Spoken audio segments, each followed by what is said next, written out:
Il ne fallait pas enterrer Zaïre Emery aussi vite. Salut tout le monde, c'est TMF et vous l'avez compris, aujourd'hui nous allons parler du Titi parisien, un joueur que je n'ai cessé de défendre au cours des derniers mois et il m'a donné raison en réalisant un début de saison tout simplement exemplaire. Mais on va se poser la question suivante, jusqu'où il peut aller au Paris Saint-Germain? Quelle va être sa place désormais avec le retour d'Achraf Hakimi qui évidemment change la donne au sein du champion français?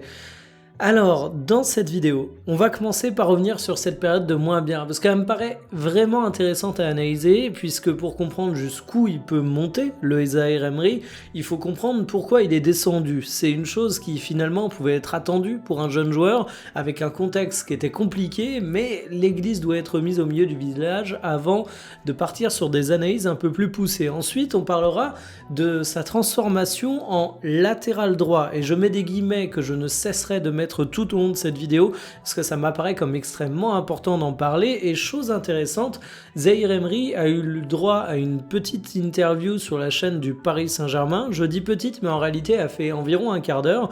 Je vous invite à aller la voir et évidemment il y aura quelques éléments qu'on pourra ressortir de ces déclarations et qui vont alimenter notre réflexion. Et puis on se demandera quelle va être sa future place au Paris Saint-Germain, parce que revenir en forme c'est une chose, mais qu'est-ce que te permet d'être en forme? Est-ce que c'est suffisant pour se tailler une place de titulaire? Eh bien j'ai un avis là-dessus. Et puis on terminera en parlant du classique. Est-ce que le classique est toujours aussi important pour vous? Est-ce que pour vous ça fait partie des grandes cases qu'il faut cocher dans le calendrier de la saison de Ligue 1? Je serais curieux d'avoir votre avis. En tout cas moi je vous donnerai mon petit pronostic dans une partie sponsorisée par Winamax. Je vous rappelle que les paris sportifs sont strictement interdits aux mineurs. Si vous avez envie de vous lancer, vous avez néanmoins à la création de votre compte la possibilité d'entrer le code promo TMF10. Ça vous donne 10 € en free bet et votre premier pari, s'il est perdant, est remboursé jusqu'à 100 € par Winamax. Vous avez vu les codes, vous avez vu les pronostics les plus posés, et bien rendez-vous en fin de vidéo pour voir mon petit pronostic. On va parler de Zaïre Emery, installez-vous confortablement et bienvenue pour cette nouvelle vidéo Talk My Football.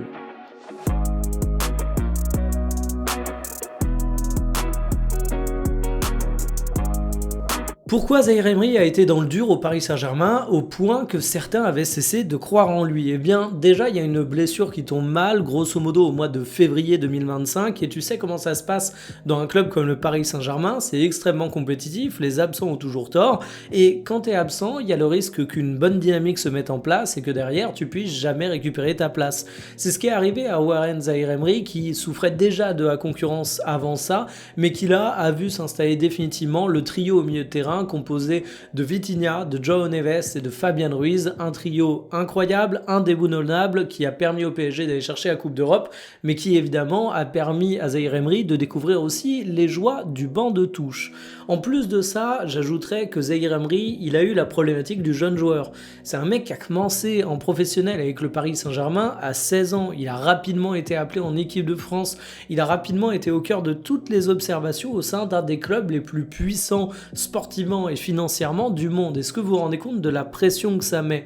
Et il y a une phrase qu'on dit souvent dans le football, mais parfois il y a des phrases clichés qui sont néanmoins totalement vraies, c'est que le plus dur c'est pas la saison de la révélation, le plus dur c'est la saison de la confirmation, parce que les joueurs adverses connaissent tes qualités, parce que tu commences à être considéré comme un vrai élément de danger et du coup on te surveille un petit peu plus et t'es plus le petit Titi qui crée la surprise, t'es le joueur confirmé du PSG et de l'équipe de France qu'on va chercher à verrouiller. Et ça, Zaïre Emery se l'est pris en pleine dent.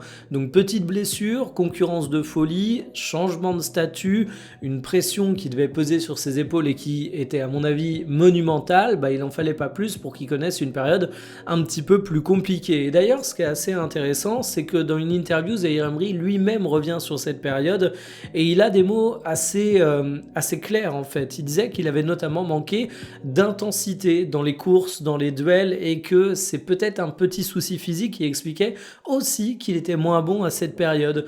Mentalement, d'un point de vue un peu moins pragmatique footballistique, il dit aussi une chose intéressante, c'est que quand tu rentres chez toi, on te dit que t'es le meilleur, mais il faut pas écouter ça, il faut toujours se remettre en question, sinon tu peux te retrouver à te relâcher un petit peu. Alors il avoue pas s'être relâché, Mais étant donné qu'il a cette anecdote, on peut imaginer qu'aujourd'hui il est dans un mood où il se met beaucoup plus en question qu'à l'époque.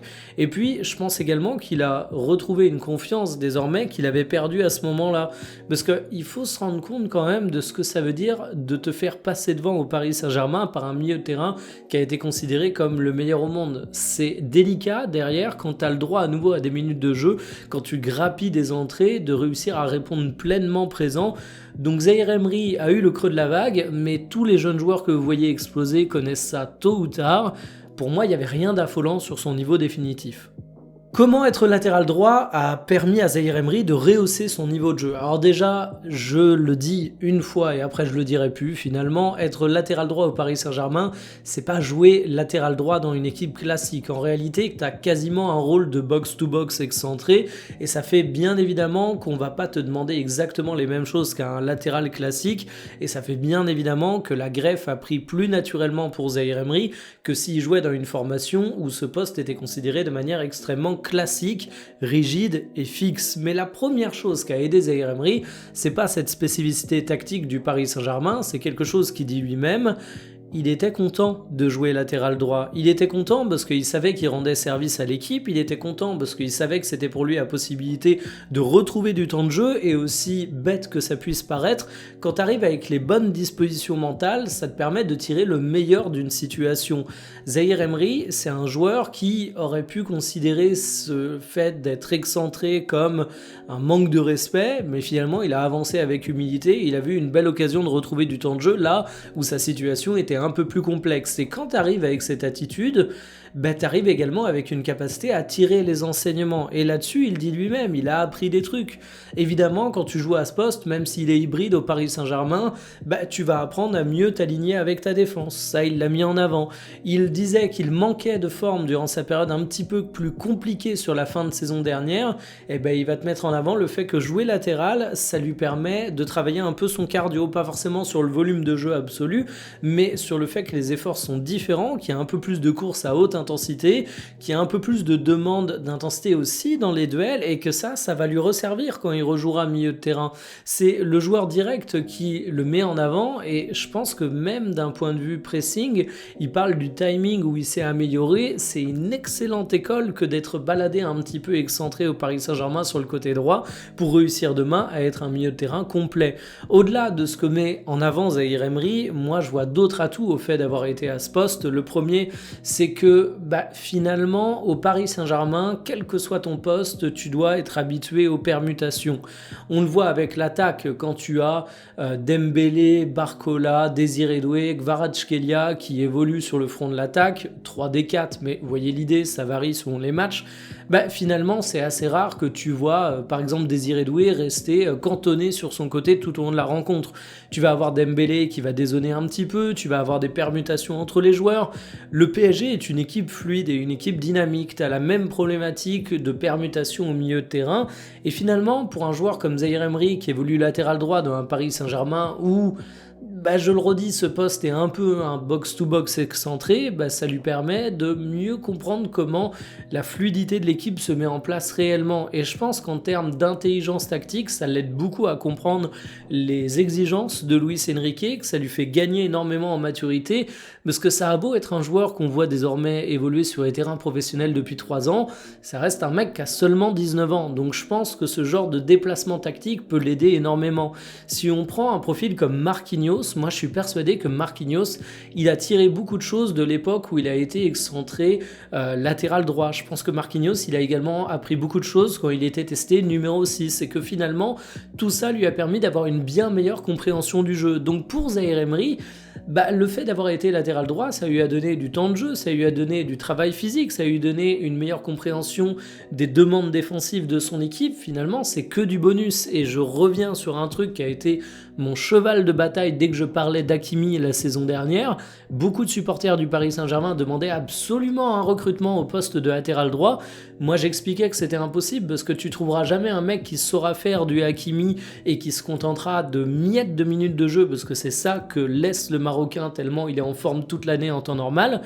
Ben en plus, si tu avais recruté quelqu'un, ça l'aurait pas fait pour ces raisons, mais t'aurais empêché Zaïre Emery de reprendre le rythme qui lui était tant précieux et qui était si important, parce que c'est un gros talent du club que tu peux pas laisser pourrir sur le banc, pour dire la chose franchement, et en plus c'est un gros salaire du club aujourd'hui, Zaïre Emery, donc il y a aussi un enjeu là-dessus. Il a parfaitement rempli ce rôle, il a parfaitement su prendre ce qu'il y avait à prendre en enseignement, et je le redis, à la base, tout vient de l'attitude. Quand tu es capable d'attaquer ça avec humilité, et c'est ce qu'il a fait, je pense également qu'il avait envie de rendre service à un coach qui ne l'a jamais lâché, il insiste là-dessus dans sa communication, Zaïre Emery, bah tout se passe mieux. Désormais, quelle place peut occuper Zaïre Emery au Paris Saint-Germain? Parce qu'avec le retour d'Achraf Hakimi, même s'il est suspendu temporairement face à l'Olympique de Marseille, tu sais que les minutes au poste de latéral droit, à moins de t'appeler Hakimi, elles te seront pas destinées. Pour Zaïre Emery, il y a toujours également la problématique au milieu de terrain du Paris Saint-Germain. Ruiz, Vitinha, Neves, ce sont quand même des joueurs d'envergure et c'est difficile de dire que tu vas te faire une place au milieu de tout ça. Il y a une opportunité qui peut apparaître, c'est le fait que contrairement à Vitinha et Neves, Ruiz soit un joueur un petit peu plus âgé, mais finalement on parle d'une prolongation hypothétique jusqu'en 2029. Je dis hypothétique parce que c'est pas officiel, mais ça semble quand même bien avancé et bah tu peux te dire que Zaïre Emery c'est loin 2029, il va pas rester 3 ans à cirer le banc et à prendre son mal en patience. Là-dessus, il y a 2 grands axes que j'ai envie de mettre en avant. Le premier, c'est un axe que je vais décrire comme partiel parce que il donne satisfaction, mais que partiellement. C'est le fait qu'en étant le premier remplaçant au milieu de terrain et le premier remplaçant en latéral droit, finalement, avec tous les matchs qu'a à jouer le Paris Saint-Germain, avec les pépins physiques que tu peux avoir pour un joueur X ou Y, Zaïre Emery va avoir le temps de jeu d'un titulaire. Donc déjà, je pense pas que ça va entraver sa progression, dans le sens où Zaïre Emery, il aura toujours la possibilité de jouer beaucoup, et s'il joue beaucoup, bah forcément, il va apprendre des choses au Paris Saint-Germain. Par contre, bah, là où je dis que c'est une solution partielle, c'est parce que ça va pas être satisfaisant pour lui. Vous savez comment ça se passe dans le football, c'est une chose de jouer des minutes de jeu, ça en est une autre de jouer les minutes qui comptent. Et justement, les minutes qui comptent, Zaïre Emery, il les aura pas forcément. S'il n'est pas le milieu titulaire, si Achraf Hakimi est en forme, bah, il débutera pas les matchs de Ligue des Champions. La deuxième chose que j'ai envie de mettre en avant, qui est un axe qui cette fois est plein, pas partiel, mais qui est plus incertain, c'est le fait que Zaïre Emery, il a le respect de Luis Enrique, et Luis Enrique, on peut lui reprocher peut-être certaines choses, mais il y a une chose qu'il a toujours prouvé très concrètement, c'est qu'au Paris Saint-Germain, il n'y avait pas de statut inébranlable. Si t'es bon, tu joues, si t'es mauvais, tu es relégué. Autant dire que si Zaïre Emery arrive à confirmer sa montée en puissance au cours de cette saison, si Fabien Ruiz se retrouve dans une période un peu plus compliquée, par exemple, bah, il n'y a aucun souci, Zaïre Emery, il va regagner sa place au milieu de terrain. Rien n'est gravé dans la roche, et le fait d'avoir la certitude d'avoir des minutes de jeu et en même temps la perspective d'être récompensé par une place de titulaire s'il arrive à être meilleur, je trouve que c'est un truc qui est plutôt sain pour un joueur comme lui qui a 19 ans, rappelons-le, et qu'au Paris Saint-Germain, si je devais lancer une petite pièce en l'air et faire des pronostics, moi je dirais qu'en fait la titularisation ou non de Zaïre Emery dépendra non seulement de son niveau, mais quand bien même il serait bon, ce serait pas la seule chose à prendre en compte dans l'équation. Zaïre Emery, il a un profil de batailleur. Je vais pas dire que c'est un mauvais joueur de foot en termes de technique, en termes de vista, parce que ce serait hyper faux et réducteur, mais on conviendra quand même que quand tu prends un Zaïre Emery ou un Fabien Ruiz, t'as pas exactement le même profil sur le terrain. Zaïre Emery, il pourra être plus utile dans certains matchs, y compris de Ligue des Champions. Fabien Ruiz pourra être plus utile, lui aussi, dans certaines autres configurations. Et c'est peut-être à ça qu'on va avoir le droit au Paris Saint-Germain au cours des prochains mois. C'est finalement plus une logique de boîte à outils où Luis Enrique va pas faire tout et n'importe quoi avec ses compositions, mais on aura le droit à quelques petites variantes comme ça. On a été habitué sur le front de l'attaque à avoir une concurrence sur les côtés entre Doué, Gvara et Barcola. Et bien pour moi, l'avenir du milieu de terrain, ce sera de plus en plus ça si chacun confirme sa forme.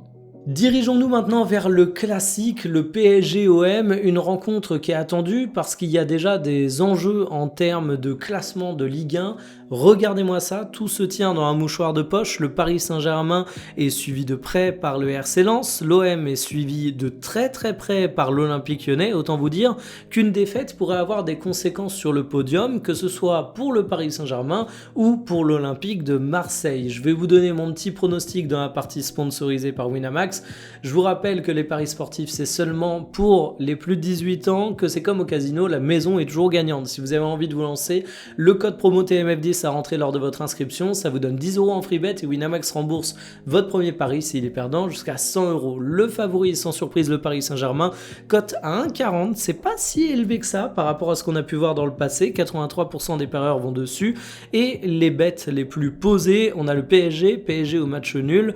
Les deux équipes qui marquent plus de 1,5 buts et désormais classique Ousmane Dembélé, mais aussi Mason Greenwood. Et de mon côté, résultat PSG, les deux équipes qui marquent, oui, une cote à 2,30. Je trouve que c'est une cote qui est particulièrement élevée, alors que, évidemment, elle est risquée, mais comme n'importe quel pari sportif, j'ai envie de dire, mais c'est pas non plus le truc le plus délirant du monde. Est-ce que le PSG est un modèle de solidité au cours de ces derniers matchs ?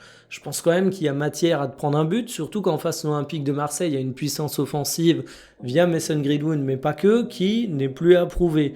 Par contre, je vois quand même Paris supérieur, parce que du côté de Marseille, c'est assez imprévisible comme équipe. Je vais pas revenir sur toutes les polémiques qu'il y a eu récemment, je vais pas revenir sur le fait que finalement à Marseille ça peut monter très haut et ça peut descendre très bas très vite, mais je vois quand même un petit peu plus de sérénité du côté du PSG et j'ai quand même l'impression qu'on a plus affaire à une machine qui désormais est plutôt bien lancée. Alors tu n'auras pas pour autant le retour d'Hakimi qui est suspendu et qui de toute façon au cours du dernier match n'a pas été somptueux de forme au-delà de la question du carton, mais tu as quand même une équipe qui commence à se dessiner, qui commence à avoir la gueule d'une équipe qui va avoir des ambitions en Ligue des Champions, elle est un petit peu plus loin, donc plutôt confiance du côté de Paris de mon côté. Dites-moi ce que vous en pensez, moi je vous souhaite un bon week-end footballistique, salut.